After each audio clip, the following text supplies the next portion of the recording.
Role-playing.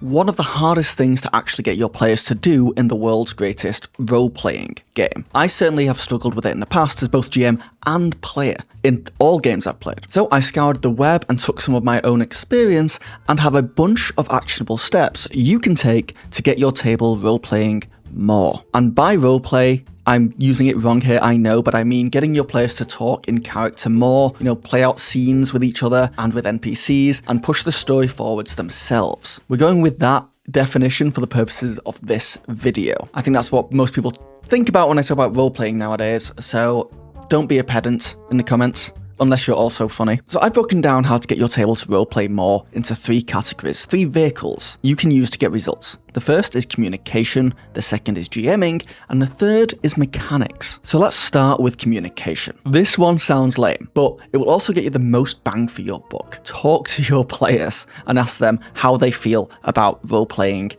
in this sense. And let them know that it's something you want to try to encourage in your games. It's fine to say this is how I like to GM, these are the tables and the games that I want to run. If they're down, then simply ask your players to roleplay more if they're comfortable with it, if they want to do it. There's a chance you simply have players that have no interest in that side of the hobby. And if that's the case, you're going to have an incredibly uphill battle. And unfortunately, the table that you're in now just may not be the table for the game that you want to run. But if they do seem down, ask the players to make backstories and characters with flaws, spending more time on the narrative aspect of character creation than the mechanical side of it. Embodying a character at the table is going to be a lot easier if that character is not boring. Some players also find it really helps to have a character from media or an actor or celebrity they can base the character's voice and mannerisms somewhat off. This is also really good for a GM playing NPCs too. If you have players with characters who they have really thought through, not only will playing out their characters' personalities become easier,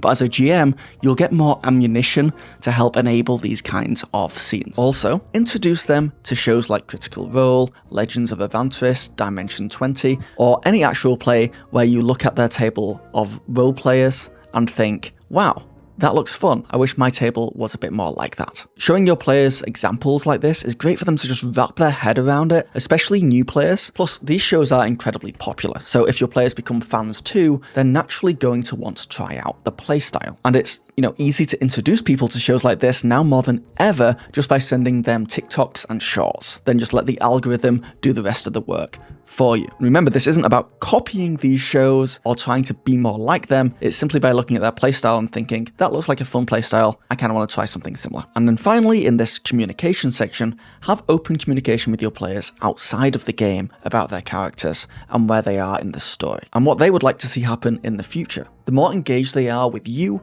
the other players, and the game outside of the sessions, the more engaged they'll be during the sessions. Okay, before we get into how to get your players to roleplay more with your GM style, and then, mechanics that are built into the game, and trust me, there's some good ones coming, let's talk about a great way to get your players to roleplay by building amazing worlds and telling amazing stories, and there's no better way to do that than with the sponsor of this video, World Anvil. World Anvil is basically an all-in-one platform for game masters, and honestly, it can completely revolutionize both your prep and how you run games. We're talking a full RPG campaign manager with support for over 106 tabletop systems, including D&D and Pathfinder, and just whatever homebrew system you want to throw at it. You get a digital GM screen, stat blocks, character sheets, interactive maps, timelines, and just all your lore organized and only one click away. So instead of scrambling through 50 tabs and random notes while your players just stare at you waiting for an answer, everything you need is just right there. If you want to look organized, quick,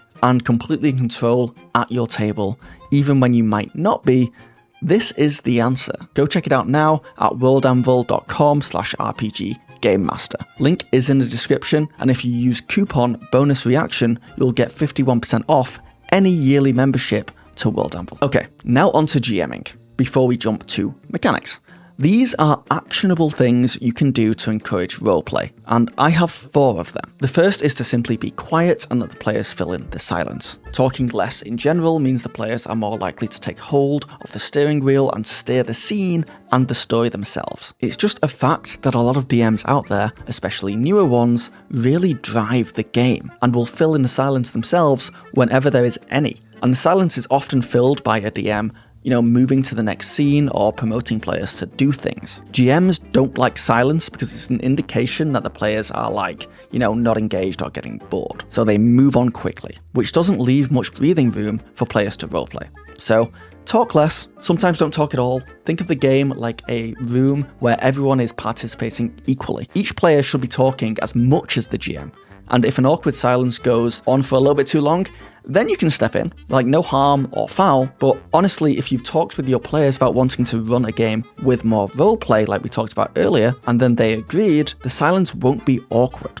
It will just be, an invitation. Though obviously don't force players to do anything they don't want to do. That's just a given for this whole video and life. By the way, don't make people feel uncomfortable. Don't make them do things they don't want to do. Yeah, also, if you don't like making people feel uncomfortable, subscribe to the video because that's pretty cool. I'm similar. Okay, the next GM move you can do is to use NPCs to encourage roleplay. Have NPCs target individual players, talking to them, asking them questions. To start with, you can lean on the players already more comfortable with roleplay, just to show the other players how it's done. And also lead by example. When playing an NPC, roleplay them the way you would want your players to roleplay. Get in your NPC's mind. Maybe do a voice. Your players won't be comfortable with role-playing their characters if the GM is not comfortable role-playing theirs. And players often mimic GM's playstyles. This was the hardest thing for me to learn because it's easy to blame the players, right? They don't like role-playing. I wish they role-played more. But in reality, I as a GM am very nervous role-playing as well. I don't really get into the character too often, and some of the time, wanting my players to role-play more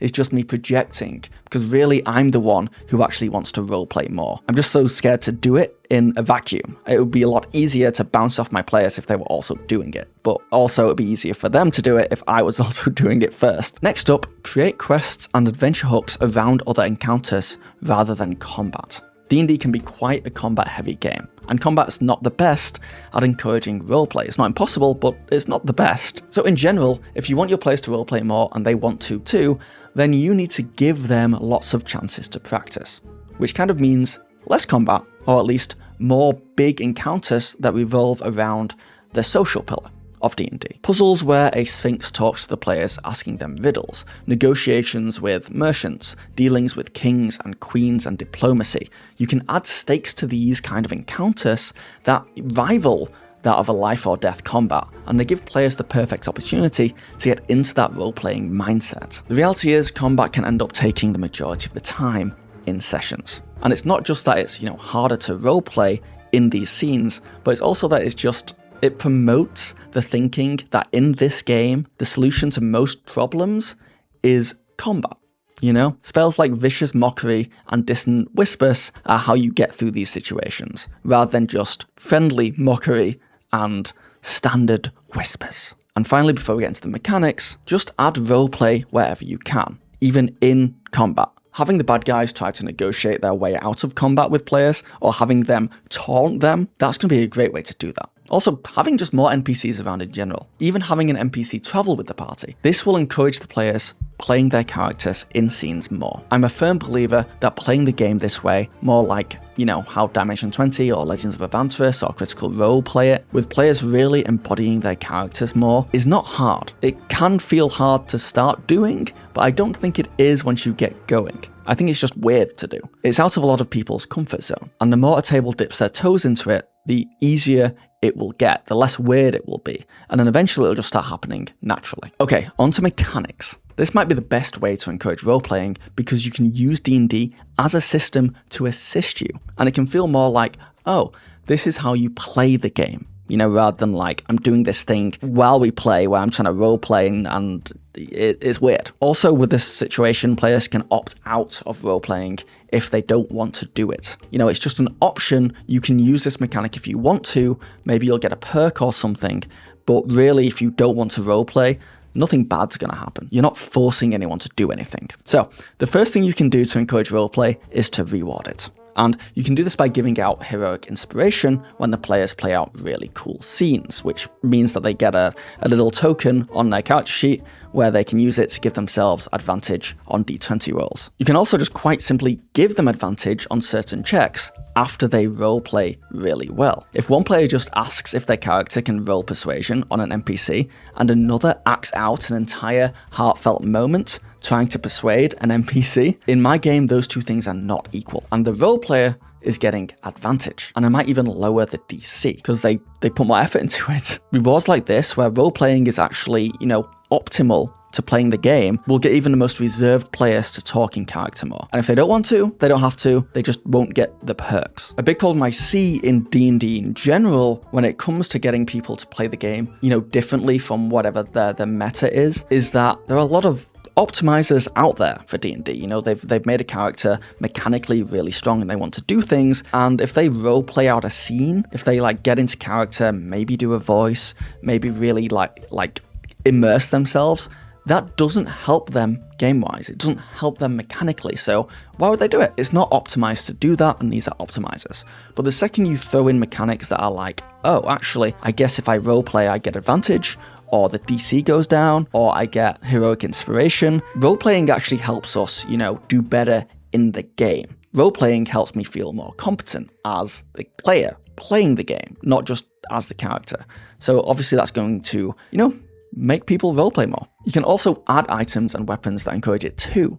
Such as an item where you ask another player character about their past, or learn a secret about them, your weapon gets a permanent +1 to damage. Maybe just make it a one-time use thing. Or to attune to certain items, they have to roleplay a scene or do something in that narrative world rather than just taking a long rest. But if you get creative, you could fill your game with stuff like this. Even encounters or monsters, such as an encounter where a player character must reveal and face their biggest fear for a door to open. Or a monster that when it touches you, it causes you to relive a traumatic childhood memory, and if the player tells a group about it, they only take half damage. There's actually so much you can do with this, and obviously it's the most high effort option on this list, because you're creating all these extra things, but it works. What's not high effort though, is just asking the players to describe stuff, when they do stuff. This is especially useful for, say, help actions. Oh, player 1 wants to help player 2 succeed on a thing. How do you do that? Or even the oldie but a goodie,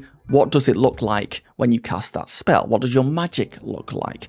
Or how do you want to do this? Getting the players just thinking about how their character looks and acts and describing how they do things in more detail will lead to them being more comfortable in their character's skin, which will, really help role-playing. And then this one is a cheeky one, but remain in the game world as much as possible. So if the players are ever in a moment, say in a tavern, and they start talking above the table, if they start, not talking in-game anymore, just as people rather than their characters, and they're talking about what they should do next, you can pull them back into character by having an NPC in-game be like, sorry, did I just overhear you talking about this? The second the players start getting distracted and talking about Spider Noir, a show where Nicolas Cage plays pretty much Spider-Man in a noir universe, and it's the craziest thing that I ever thought would happen. How did that happen? I love it. It's really good as well. It shouldn't be that good. Your players are going to be very tempted to go down that route of talking about that. You can have an NPC or a bartender be like, I'm sorry, are you guys talking about another dimension where there's a streaming service and you guys all watch this show on a magic box over the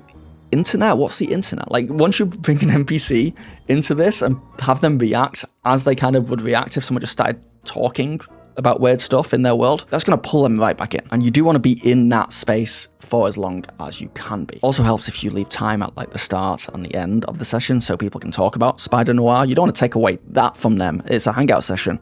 But in-game, keep it in-game. And staying in this neutral in-game state as long as possible, and having the world react to the characters weird when they say stuff out of character, it really, really works. Matt Mercer actually does this really well, because if the players ever start talking too much above the table, Matt will just have an NPC enter the room and start talking to them in character. He'll just interrupt the players and do that. And that means the players have to stop talking above the table and answer the NPC in-game. It's like you abruptly force them back into it. Speaking of being abrupt, like the video and check out one of these videos next. If you want to learn how to take your GMing even further, that's the way to do it. And thank you for watching. Video end.